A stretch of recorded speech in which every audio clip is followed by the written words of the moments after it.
All right. Are we good over here? Mic check 1 2 1 2. Let's go. Mic check 1 2 1 2. Yeah. Let's go. This time I got both of these cameras right here in 60 FPS. Cause last time I didn't have that. Don't ask me why. What's going on, y'all? Peace. It's your man SoulMan IT. Welcome back to the channel and to the show, the SoulMan IT podcast. I obviously am your host, SoulMan IT. It's good to have y'all here. Good to have another conversation with y'all. I am working on getting co-hosts. I don't know when that will be, but eventually, hopefully, Lord willing, we will get more than just me on here having a conversation with y'all. There's a couple folks I do have in mind, but nothing concrete just yet. But yeah, eventually the way I see this is having at least one or two people to have a conversation with that are well-rounded, that can, maybe give different points of view on whatever it is we're talking about.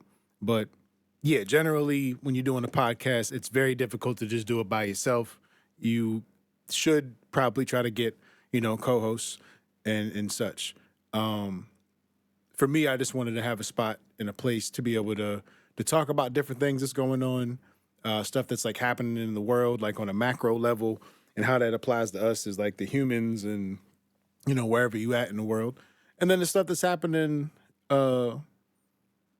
locally for me and then in different locales for other folks. But yeah, enough of the wordplay. Let's get to some of the stuff I want to talk about with y'all. So I got a bunch of different YouTube channels. I have, SoulMan IT. Then I have, I don't want to say a slew of gaming channels, but I got a handful. I got Pubnanigans, that's the PUBG channel, which was inspired by Fortnanigans, which is a Fortnite channel. Haven't really done too much with that in some time. I got mad at Fortnite and just like basically like left the game. And me and the homies went to PUBG, and that's how I got into PUBG. And so I was already making Fortnite content. I said, let me just start making PUBG content. So that's how that one came about. But then I made SoulMan Plays because I'm like, well, what happens when I want to play just games that are not those games? I should have a place to be able to put those that aren't necessarily on SoulMan IT, because I have, stuff like the podcast here, the beat making stream, the vlog, whatever. I don't want to make things like confusing for folks. So I got that. I got Home Arcade Classics. That's for retro gaming.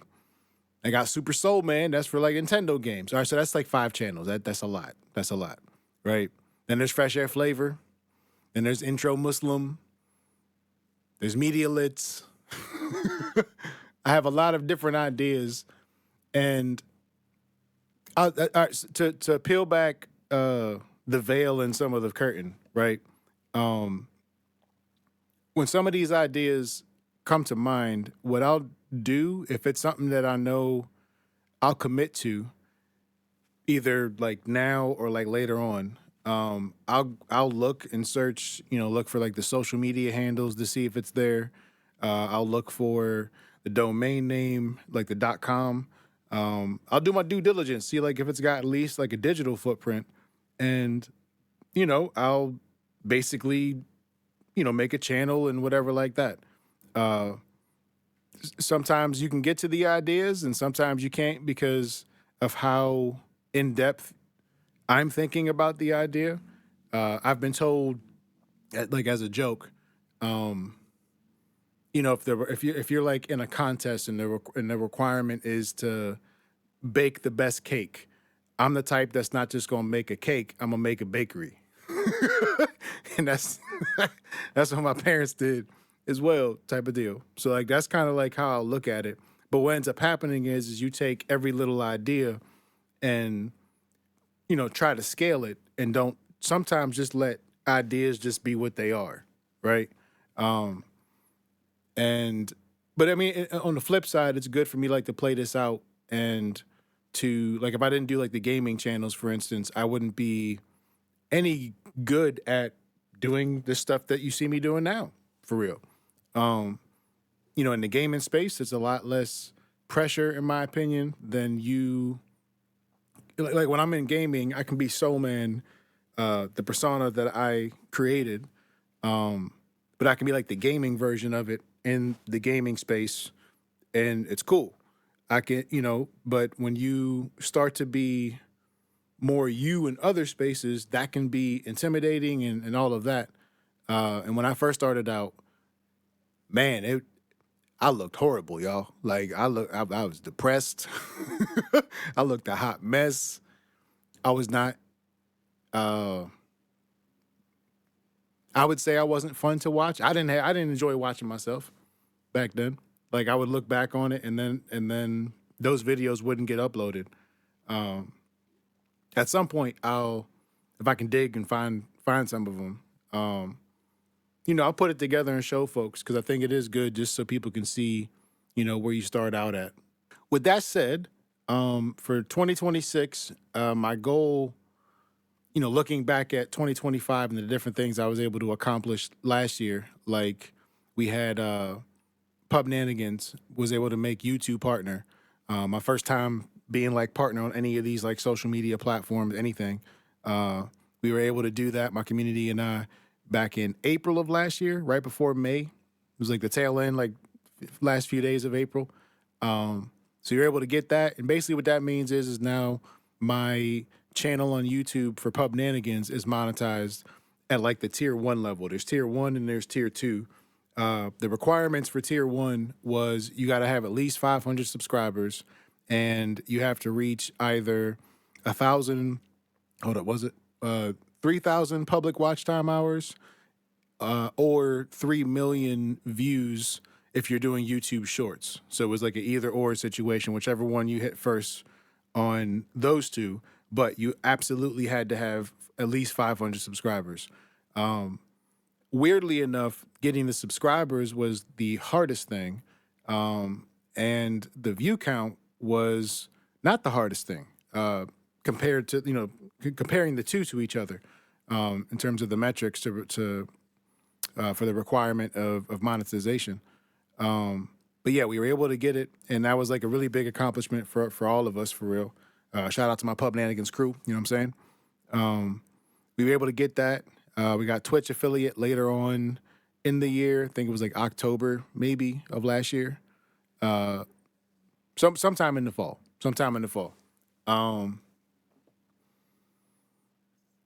And so now I want to focus on, what channels are, which ones which ones require me to really focus on them, upload content, and, try to scale it and see what it can become. I'm trying to do that with this channel here in particular because, without SoulMan, the other things don't exist pretty much. These are my channels, my ideas, my projects, my programs. And if I'm not taking care of home base, basically is what I'm saying, then the other ones can't stand and don't have the same stability or anything like to stand on. So it's been just trying to, I started out last year doing the beat making streams early on in the year. I don't think I started right away at the beginning of the year. But my commitment then was to show up every Sunday and stream me making beats because, one side I wanted to like show folks what I do, how I get busy, yada, yada, yada. On the other side, I needed to have content for this platform, for this channel, this network.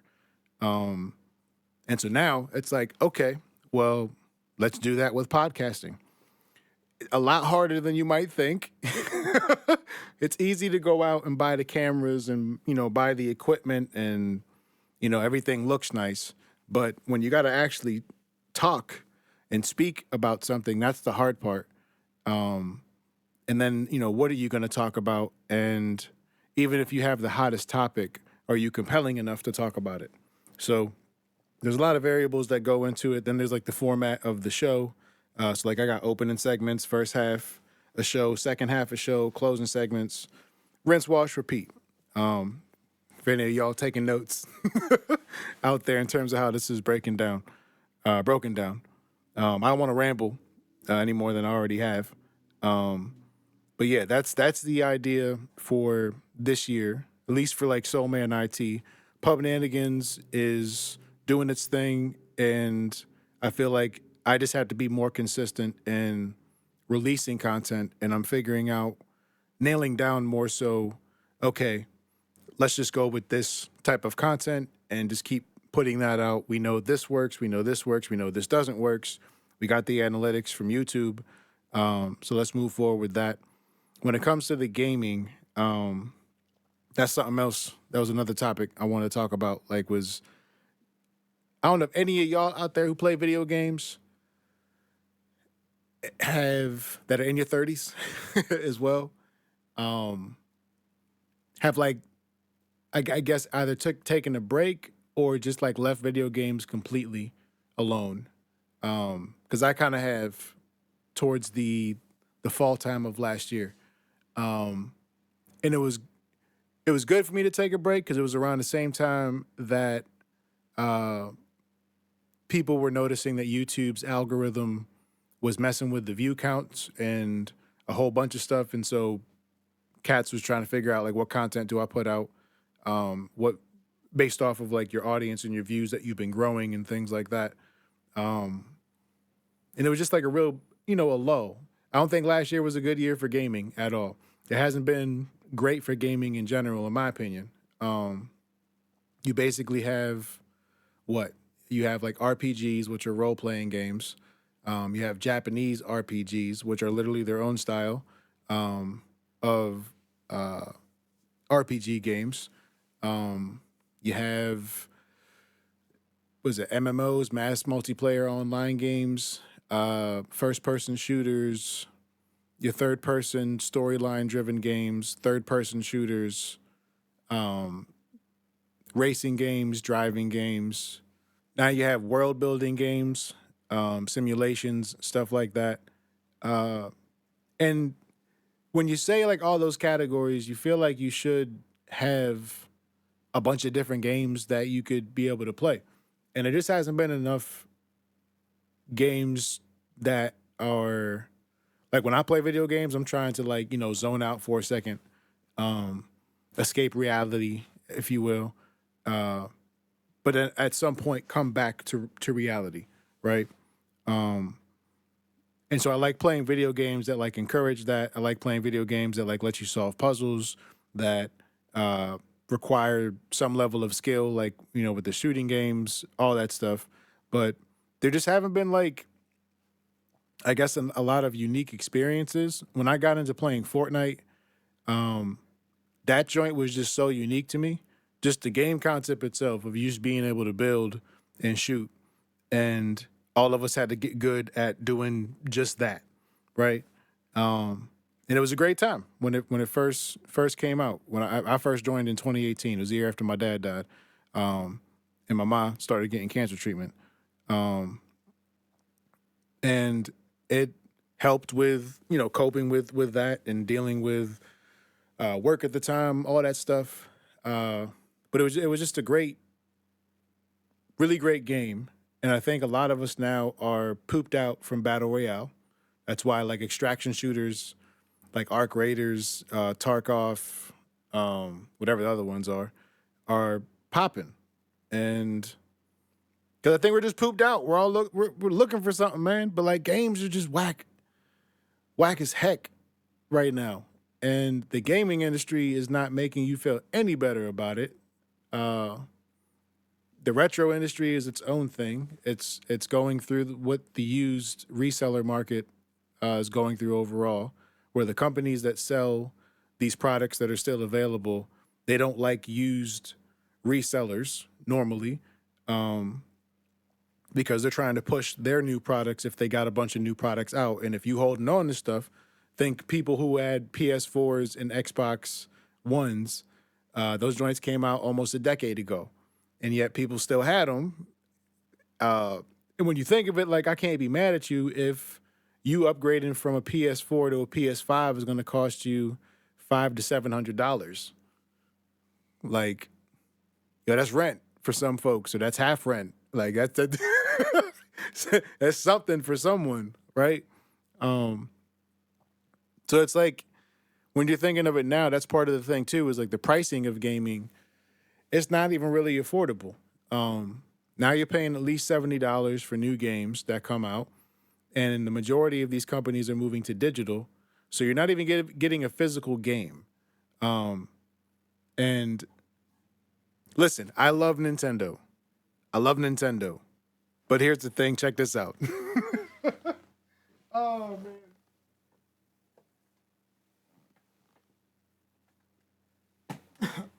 So much for me ever getting a sponsor from Nintendo. All right, so it's one of my favorite games right here. Grew up playing Legend of Zelda Link's Awakening, right? That's what's on the inside. Y'all see that? That's what's on the inside. No booklet. This is the game. Now with this, I think I paid, I think 40, I think for it. It's a good deal. I think they knew that they could sell more if they had it for an affordable price. I don't think I paid 70, 60 bucks for it though, is what I'm saying. Now, considering that, this here is the Halo anniversary for Xbox 360 edition, right? Got this at GameStop. So this already comes with a different insert, like a hardcover insert, almost like books back in the day. Back in the day, wow. But yeah, this is the inside of the game here, right? So you got your game right there, but you also get an instruction booklet. What? And we got, I wonder if these codes still work. Oh, snap. You got game add-on things here too, right? There's a whole thing in here, y'all. There's stuff in here is my point. And, you know, back whenever this came out, like I'm assuming probably would have been paying, what, maybe 40 bucks, 50 bucks when this first came out. But you're getting more stuff at least inside of there. The further back you go was what I'm getting, the point I'm getting at. The further back you go when it comes to gaming, there's actually more stuff in the packaging for the games in some cases. Whereas now moving to digital, you don't own anything and you're charging me more money. So there's no like actual tangible experience. Nintendo has spoken to that. And part of why they still use cartridges is because, I mean, they originally started out as a game company. So they realize games, excuse me, on a physical level, like starting out at that level, before you get to like digital games, usually you start out with, at least my generation did, you start out with physical games, like, you know, playing with shapes and blocks and toys and whatever. But yeah, to wrap it up, I'm getting back into gaming, trying to get back into gaming and navigating that with the channels. With Pubnanigans, it's kind of obvious, you know, as long as PUBG doesn't become unplayable, there'll be a channel for it. I'll keep putting content, and I have my community there as well. For the other gaming channels, I just got to work on it and, you know, come back to that and see what's happening. So in the past couple weeks, since we last saw each other, I watched The Godfather of Harlem, y'all. I watched The Godfather of Harlem. Let me pull this up over here on my screen. Man, shout out to the brother Abu Tariq, because he told me, he's like, yo, man, you need to check this out. And I was like, all right, I'll get around to it. And I just didn't get around to it when it came out. Let's see, the first episode premiered 2019. Gee whiz. It's been out for a grip. I don't think it's been that long. He told me to watch it. You might have. Point being, this joint here is about Bumpy Johnson. Let me read y'all the premise from Wikipedia. Godfather of Harlem tells the fictionalized story of infamous crime boss Bumpy Johnson, who in the early 1960s returned from 10 years in prison to find the neighborhood he once ruled in shambles, Harlem. With the streets controlled by the Italian mob, Bumpy must take on the Genovese crime family to regain control. During the battle, he forms an alliance with Muslim minister Malcolm X, catching Malcolm's political rise in the crosshairs of social upheaval and a mob war that threatens to tear the city apart. Man, the soundtrack in this, phenomenal. The cast in this is just remarkable. That was the other thing too. Was like I like watching like crime, mob, gangster films and movies. The good ones. I don't like just watching them. But it depends on the B movie ones. There's some like hood classics that are cool. But it's because of also like the acting's usually good in there too. It's like seeing actresses for the first time. I don't know. Maybe I'm just being biased, but yeah, the actors in this were awesome. Vincent D'Onofrio plays Vincent the Chin Gigante, the crime boss from the Genovese family. Excellent. It's like seeing him play a mob version of Kingpin because he plays Kingpin in Daredevil or in the Marvel universe in general. You got Giancarlo Esposito, my guy. He plays Adam Clayton Powell Jr. Let's see. We got who else we got Nigel Thatch. He plays Malcolm from seasons 1 to 2, and then Jason Allen Carvel plays Malcolm from season 3, and then he guest appears in season 4. Forrest Whitaker, I didn't even mention. Wow, the lead role, Forrest Whitaker is playing Bumpy Johnson, Ellsworth Raymond Bumpy Johnson. His wife is played by Ilfanesh. Is that how you say sister's name? Ilfanesh Hadera. She plays Mamie Thatcher. Yeah, there's a bunch of folks. I don't want to just get caught up listening off the cast, but you can definitely check it out. It's on. I was able to check it out through Amazon Prime. They had a MGM Plus free trial, so I signed up for that and binge watched the whole thing in a week. I still got. I think I just got a refund for that because I didn't cancel in time, but they offered for it, so that was cool. But yeah, definitely give it a look. Check it out. I think they're trying to go for season 5 with the way it ended. I don't want to ruin it for anybody.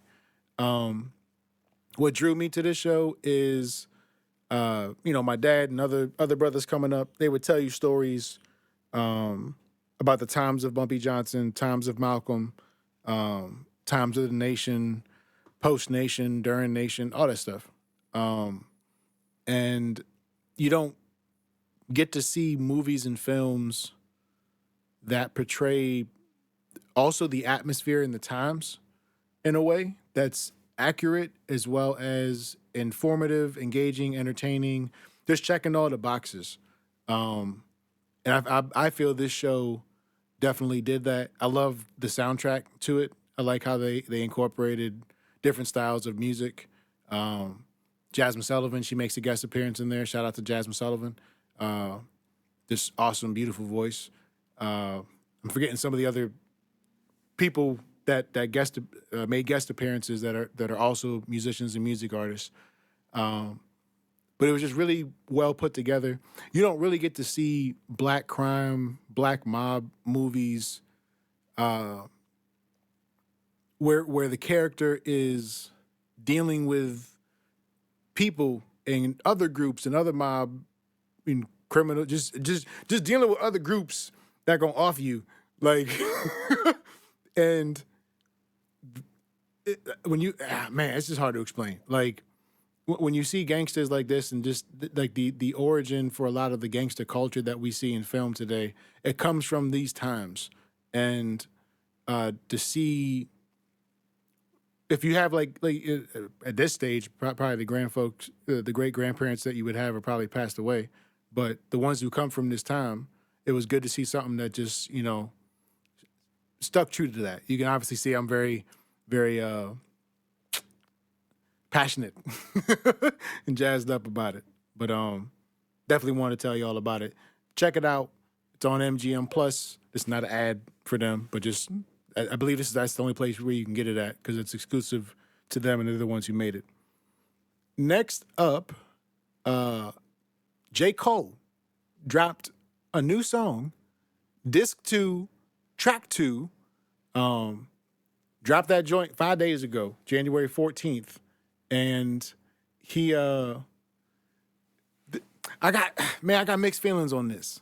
I didn't know what to expect. I will say, like, I've seen some people's takes, and then I'll quickly like turn it off, just so I could before I actually like heard the joint, so I could hear it on my own. But I do agree with some folks' takes where it's like, listening to this song outside of the Drake and Kendrick stuff. And then you can also listen to it with that stuff in mind. There's been some people's takes where they're like, there's shots and stuff like that we're taking at the situation and all that. I'll be honest, I had to go back and listen to the song. I saw it with the video when it dropped, and I was like, oh snap, well, let me check this. And the joint had like 6-7 million views already. I was like, damn, Cole. All right, let's go. Let's see, the synopsis here. What's Google saying? The Fall Off, disc 2, track 2. The Fall Off is the name of his upcoming album. It is set to release February 6th for the album. The music video, a reverse chronological look at his life, starting with his grandkids carrying his coffin and ending with his first encore cheers. See, I ain't even peeped that. I did go back and watch it like 2-3 times. But now I'm going to go back, and sometimes I need to read what other folks are saying to see what did I miss, and then like I can be like, okay, and I might pick up something that I didn't see anybody talk about from there. But the video includes a message from Cole stating the album was a 10-year challenge to create his best work, a debt owed to himself and hip-hop. Significance kicks off the rollout for what's expected to be his final album and a major project in his career. When this drops, I'm gonna listen to this, and then I'll give y'all a review of what we think here. If anything, we'll listen to it together, or I'll do a review and put it on the Patreon, which you will be able to find in the link down below. But aside from that, it's Cole being Cole, like rappity rap Cole, which I love. The beat was hard. The visuals were cinematically stunning, although, again, I got to go back and see like what I didn't peep as far as like, what were the symbolism to the frames and the scenes that he had there. The rhyme scheme, him doing the same rhyme scheme, I think for me, like I agree with Parks on a Joe Budden podcast where he said he had to listen to it a few times just because like the rhyme scheme, like the mode that you're in to listen to a song when it first drops is important. Because you might be in the mood to like, want to listen to something that's more vibey or whatever. And this joint was just like, no, I gotta like sit, lock in, listen to what he's saying. So I definitely I'm gonna give it another listen. I can't wait for the album. Looking forward to that. But yeah, just want to let y'all know J. Cole drop. Go listen to that. Disc 2, track 2. I wonder if it'll be called that. But yeah, I'm assuming this will be a double album, disc 2, track 2. It's very ambitious to do, but it's your last album. Go out with a hurrah. You know what I'm saying? All right, y'all. Let's talk about a topic that is, I don't even know how to describe it in the sense of,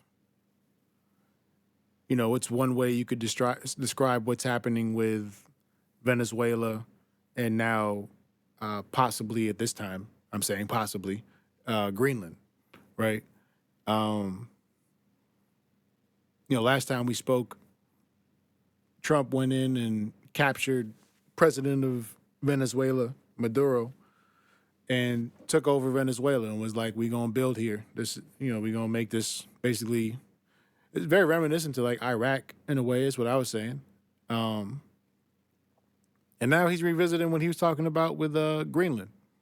He's like, "Yo, we can buy it, or we can take it." And I believe it was today. Today's the 19th.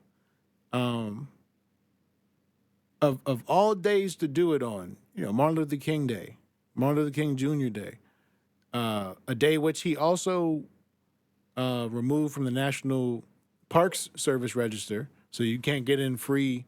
It's still a federal holiday in the sense of like some places and businesses are closed, federal places are closed. I don't know if everybody is abiding by that, because you do have to ask that now.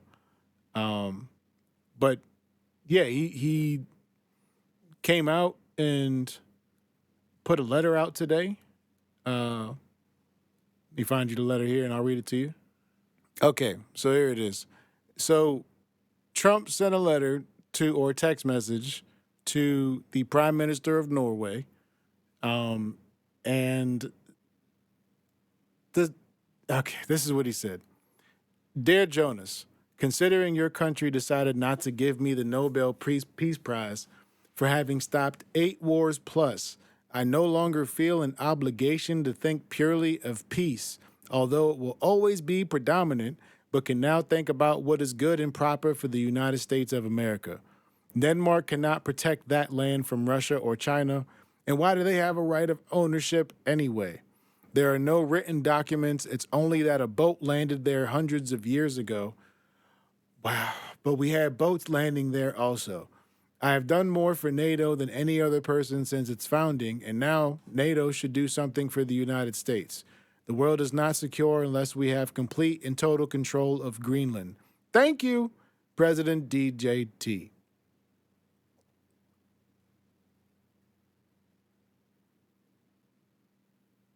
Like, there's a part of me that wants to laugh at this because it's just like,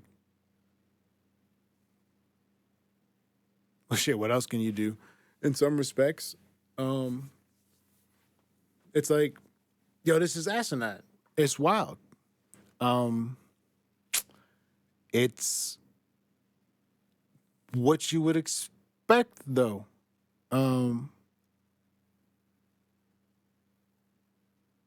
Like for me, I'm not surprised. So, my reaction is not going to be like, "Oh my god," like in shock. With that said, it doesn't mean that like what's happening in the world isn't appalling. It is appalling. Um, and I don't know where this puts us, because when you're the leader of, as they say, the free world, but like just leaving those kind of titles aside, when you're the leader of this country, or any country, how you step out there on the world stage reflects on all of us. Um, as North Americans, or more so Americans, or those from the United States, because now that's becoming a thing too. Depending on who you say that to, if you say it to like Latinos in South America, they'll remind you like, yo, there's two Americas. So who knows if that's why dude's doing what he's doing now. Trying to make it where it's like it's just one America type of deal, and I can see him doing that. Um,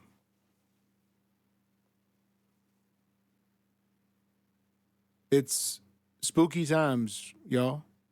It's you don't know what this like leads to. To me, this is like on some watching Godfather or Harlem type of shit.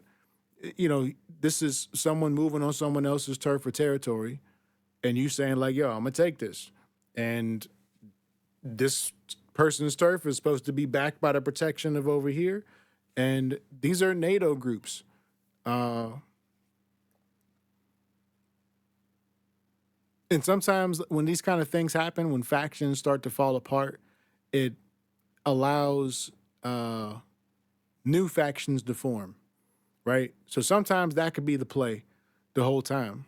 I don't know if that's the play, but I know this. China wants Taiwan, Russia wants Ukraine, and now we want Greenland. So what's to stop this trend from happening? And what precedents does it set for the rest of the world? Um, yeah, it's these are the things that I got on my mind. Um, it's not like I have like some kind of other words of comfort to offer.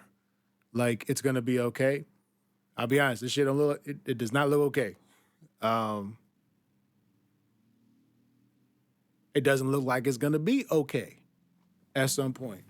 Unless you in that arena, uh,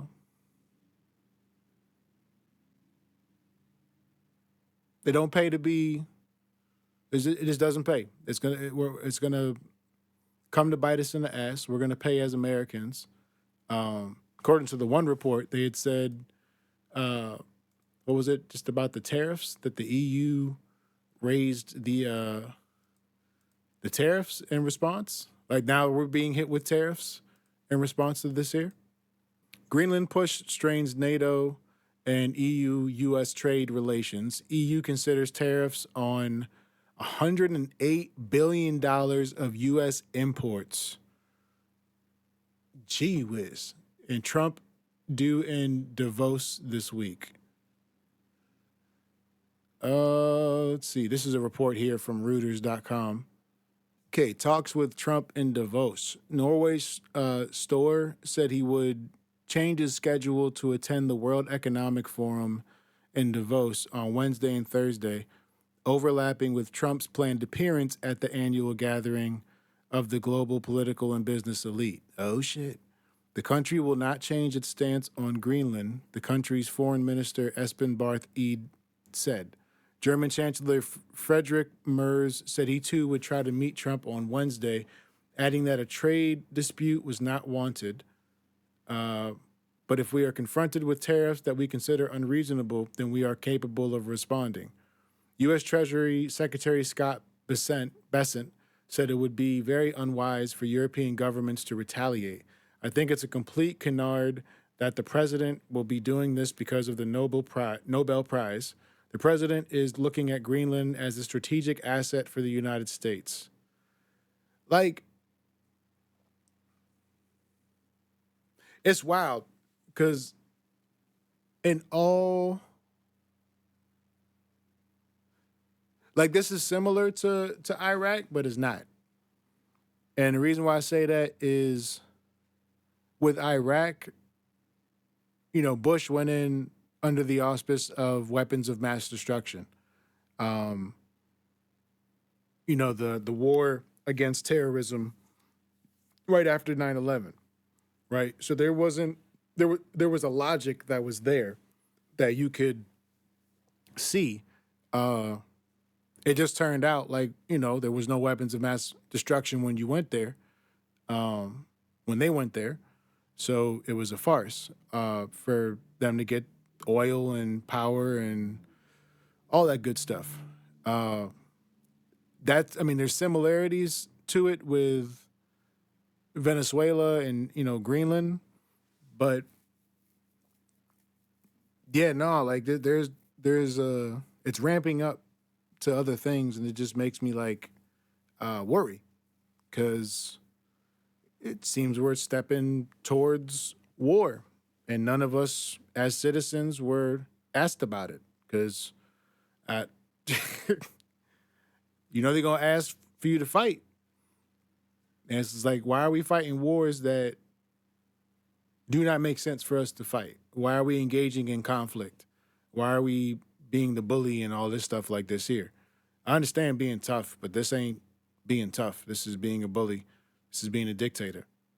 So that's the latest on what's happening currently right now with Venezuela and Greenland. All right, y'all. Not to bring the vibes down even more. Want to talk to y'all about the Corporation for Public Broadcasting closing. If y'all don't know what the Corporation for Public Broadcasting is, Corporation for Public Broadcasting is a nonprofit, non-governmental organization that was created by Congress via the Public Broadcasting Act of 1967.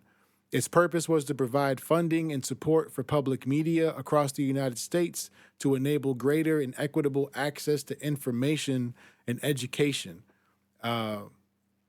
It's best known for funding National Public Radio, NPR, really good news program. I've listened to that since I was a kid, and the radio of my parents, including its networks of hundreds of local news sources and radio shows in communities across the country, and the public broadcasting service, PBS, which airs educational television shows like Sesame Street, concerts, cooking shows, documentaries, news, and weather warnings.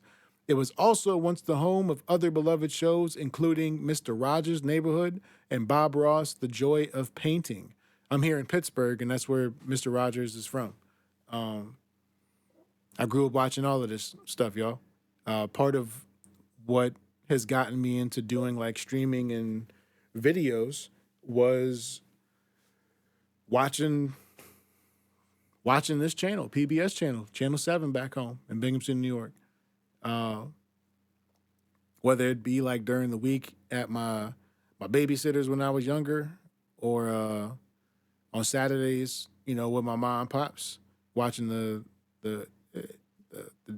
quilt shows, the This Old House, New Yankee Workshop. It's watching a bunch of folks create and build, It's a really great channel, had a big impact on me, especially my family being a media family.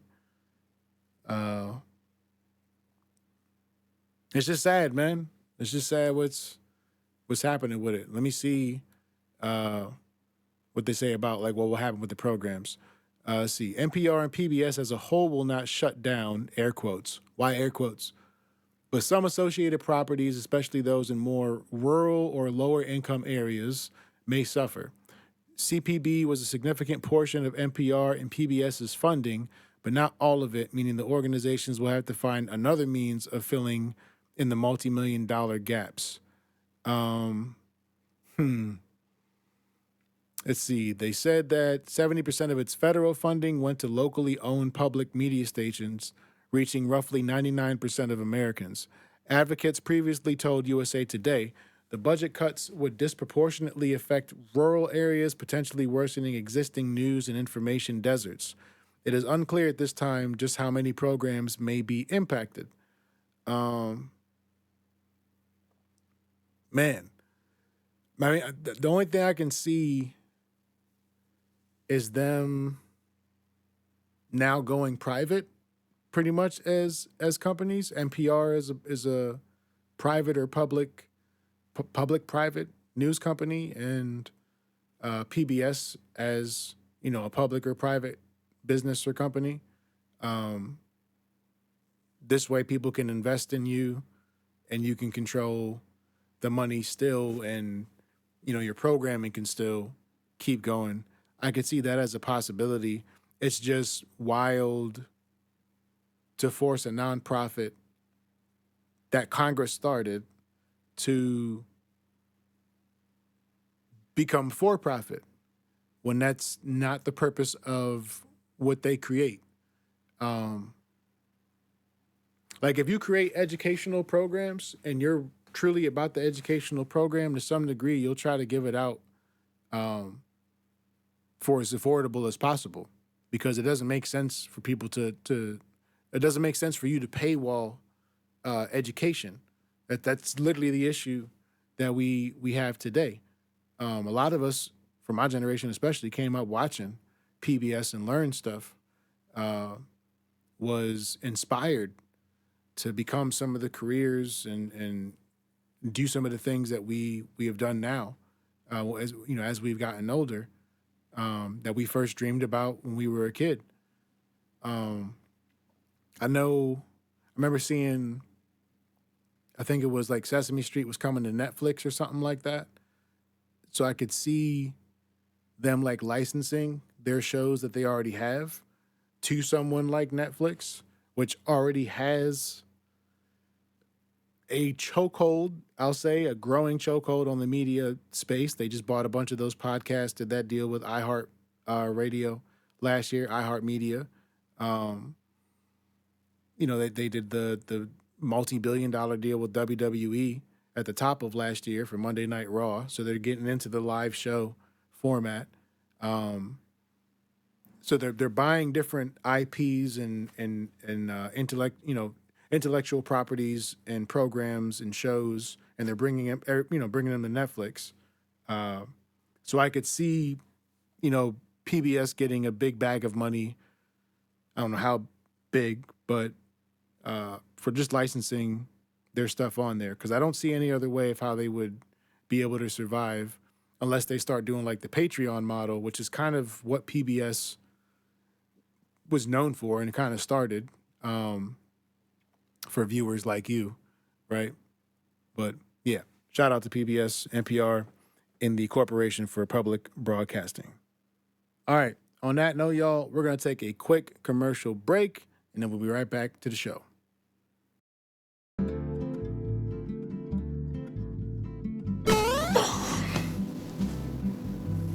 What's going on, y'all? Sorry to just pop out like that. I had to teleport here because I was just listening to that new SoulMan IT, now available on all streaming platforms except for Spotify because they're shady as heck. This is a re-release of my project Radio Reactive Mind, a 10-track EP that you can listen to right now. It's got a nice variety of songs on there I know y'all gonna love, so please go ahead and listen to it. Subscribe to this channel right here. Follow me on whatever platform you listen to your stuff on, and then come back here to this video and let me know what platform that is down in the comments, just so I know what y'all listen to me on. And on that note, I'm going back to where I came from.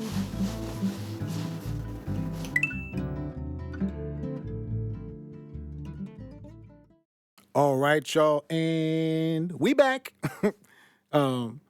Picking up right back into it for the show, I want to talk about Kathleen Kennedy steps down as president of Lucasfilm after 14 years, transitioning back to producing with Dave Filoni, president and chief creative officer, and Lin-Wen Brennan, co-president, taking over leadership to guide Star Wars and Indiana Jones into the next era.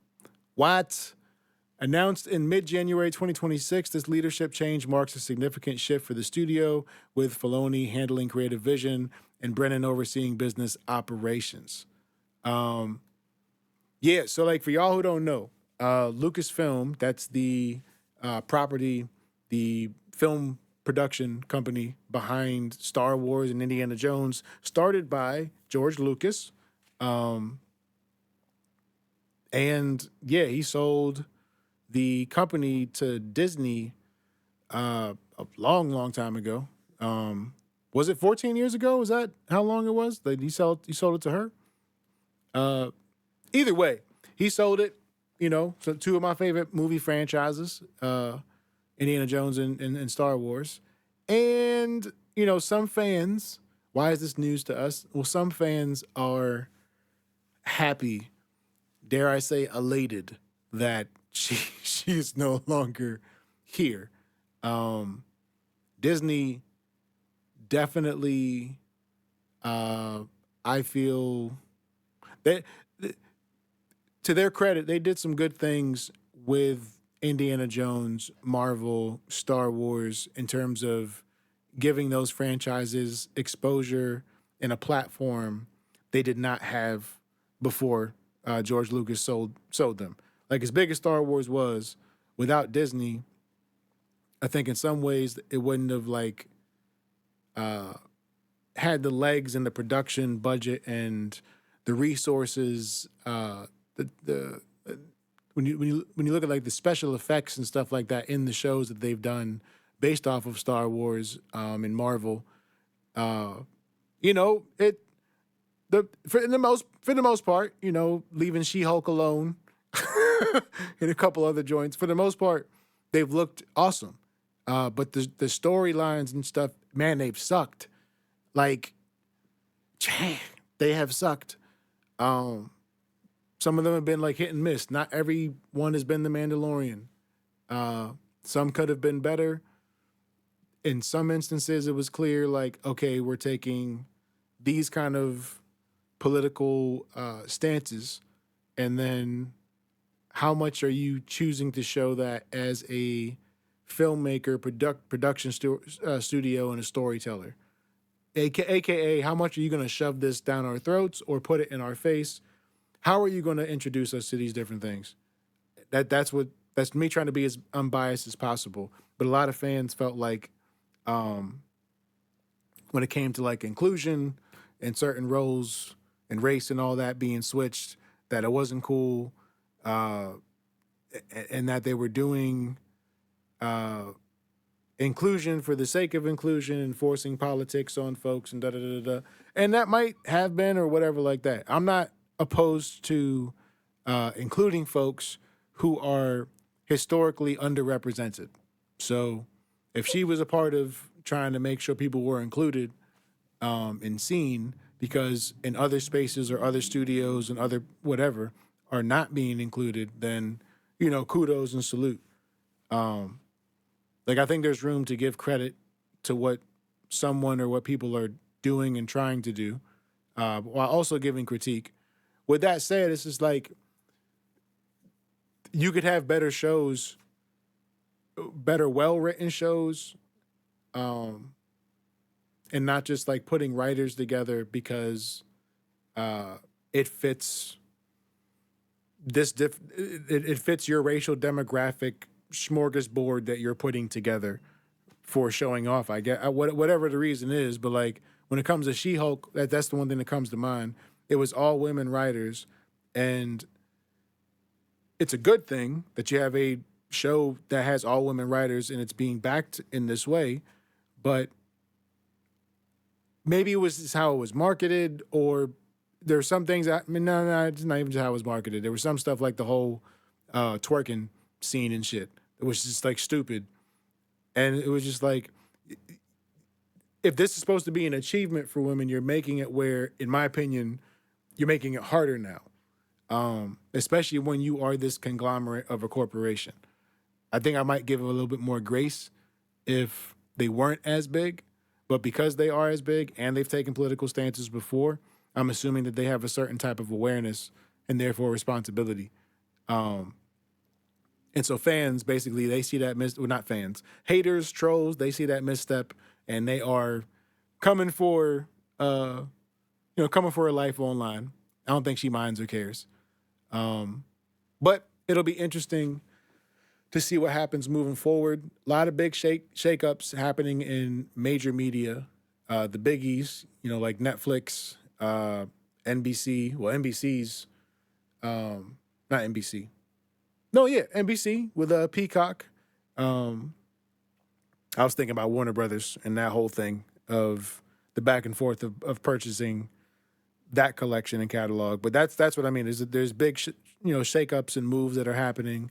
I think people are getting tired and exhausted of streaming. I know I am, to be honest. Same thing like with gaming, like we were saying earlier. Like, it's just like you're oversaturated with a lot of like crap and slop. I know in the gaming space, I think it was Nintendo recently said that they are cracking down on basically games that are like AI generated and created because it's just crap and shit. And I wish there was like something like that for movies, but we're not at that point yet. We will get to a point where you're watching a movie that was entirely made with AI. That'll be bonkers and bananas. But yeah, we're not there yet. I wonder if Disney's going to incorporate that stuff into their movie making, AI and such. All right. On that note, to keep it moving, we're going to go to our segment, Keep the Beat Going. See what I did there? Hopefully y'all enjoyed this here. This is me making a beat from this past Sunday's live stream. Enjoy.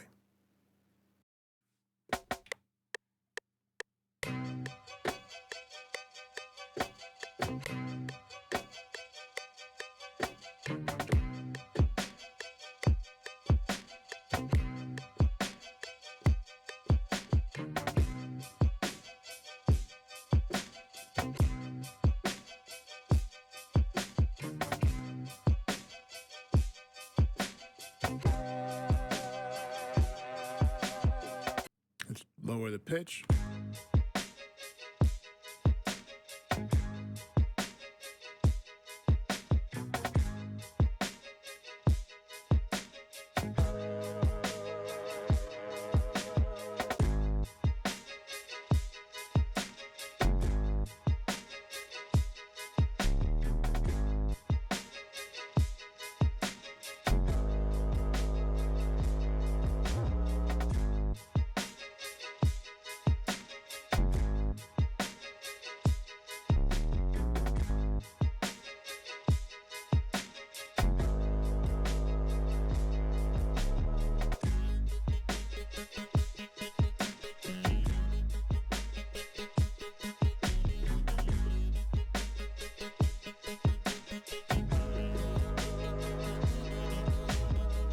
Oh, how could I forget, y'all?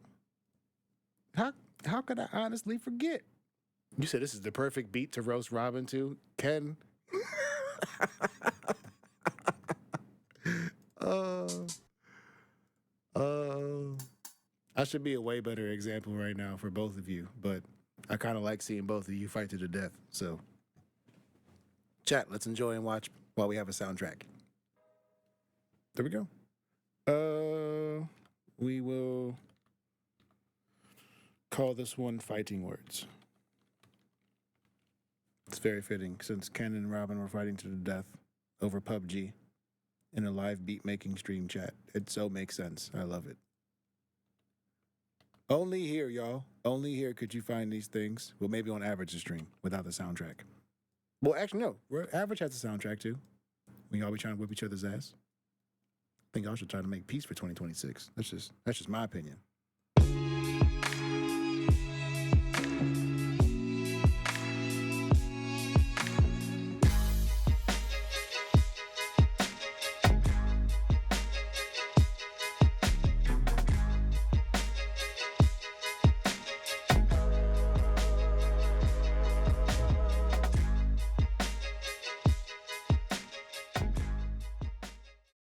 All right, y'all. Welcome back to the show. One of our last main topics I wanted to talk about here was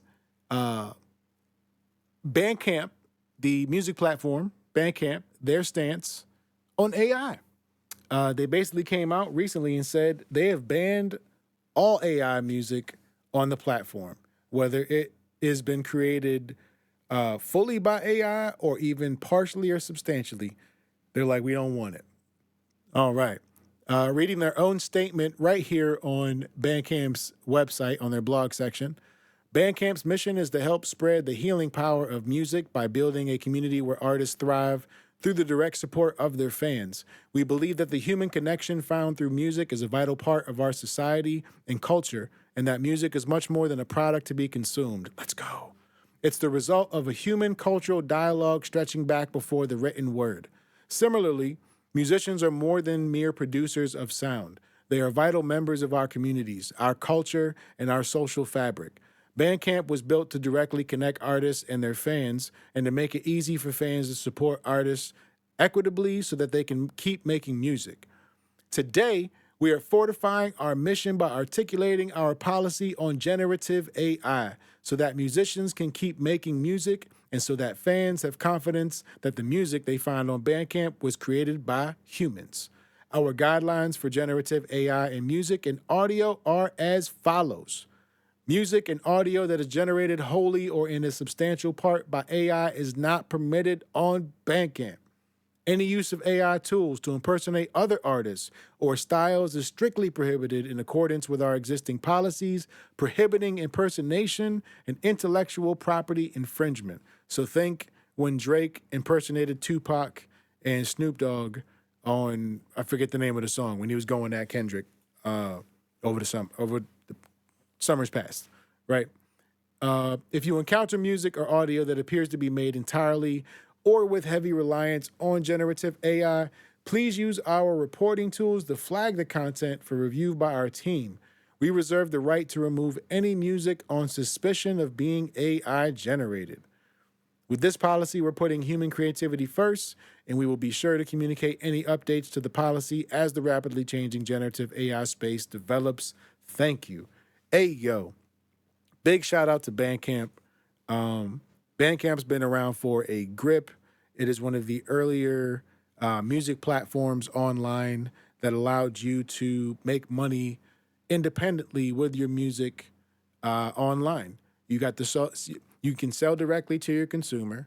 You can build up an email list with this without having a website.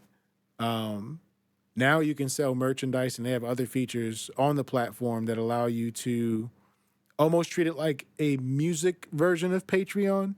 It'd be interesting and cool if there's at some point, some kind of a partnership between those two entities, Patreon and Bandcamp. And, another platform in which you can build up a community of people that actually want to pay for your content or for your art or your music. But yeah, like it's you can make money this way with Bandcamp versus uploading to streaming, where like 1,000 streams or whatever, I think gets you like what, a couple bucks or something like that. Like it's not even worth it, just because the percentages and the ratio and all that's just not there. You can still leverage it. I don't want to like act like it's not worth it or anything like that. Because there are obviously musicians who are able to work it, but it's not just them uploading their music and people just discovering them. It's them working it and building up a fan base, doing shows, doing performances, selling merch, all that stuff. But yeah, not to get carried away. This is great. This is awesome. I am proud of Bandcamp. I'm proud to be a user of Bandcamp and continuous user. I will keep on using them because they do things like this and they show that they truly care about the artists and they are a platform for the artists. So big shout out to Bandcamp, y'all. Let's go.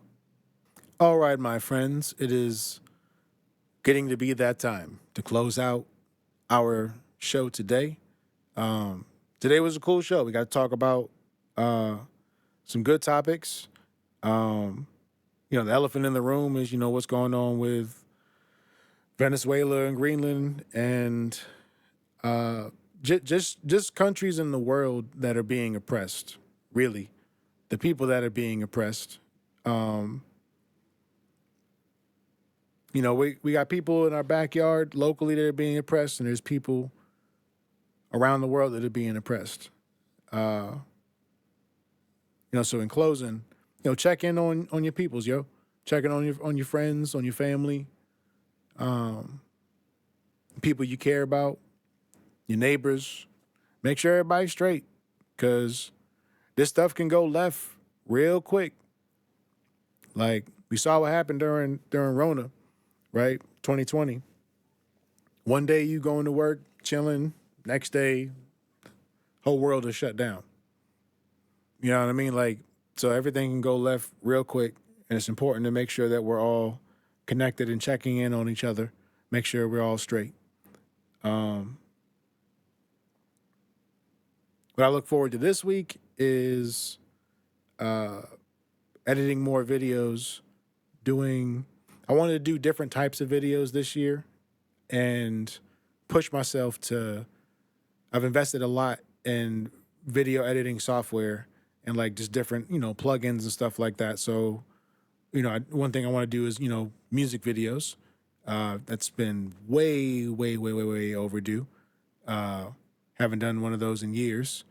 And I think it's just time to do music videos outside of beat making videos. So looking forward to planning and plotting these different videos I want to do, different commercials, ads, stuff like that. See if I can get back into gaming outside of PUBG. We'll see how the week goes. Looking forward to trying to finish up Tilted this month as far as that one song. I did have the idea the other day that possibly the reason why it's been hard to write to that last song is I'm just not feeling it right now and the concept that I have around it. And I can take that concept and transfer it to another beat. So I'm thinking of doing that. So I've just been, got a bunch of new sample packs, new soul sample packs. Looking forward to chopping those up. But y'all see that on the live stream on Sundays. 3 p.m. Eastern Standard Time on YouTube and Twitch. But yeah, I don't know what I'm gonna watch. I might watch What Dreams May Come with Kevin Costner. That's one movie I wanted to see and watch. So I'll check that. If I see that, I'll let y'all know how that is. But on that note, I'm gonna get out of here, y'all. I do thank y'all for watching. Thank y'all for listening. And until next time, I'll catch y'all, Lord willing. Be safe out there. Say you love you. Say I love you to your loved ones. Say you love you. Wow. Say I love you to your loved ones. And I'll see y'all next time, Lord willing. It's your man, SoulMan IT. We out to y'all. Peace.